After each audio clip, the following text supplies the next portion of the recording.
Hello dear friends, welcome back to my channel.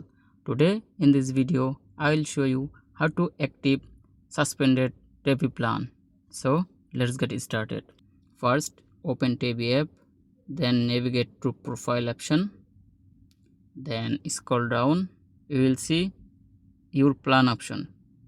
Click on it.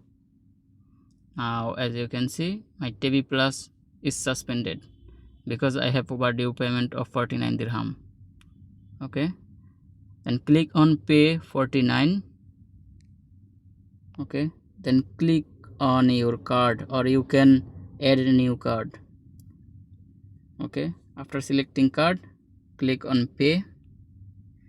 Wait few seconds.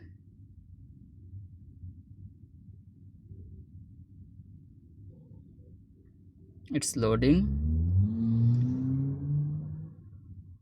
Now you can see my Tabby plan payment has been successfully completed. Okay, now you can see my Tabby Plus is showing active now.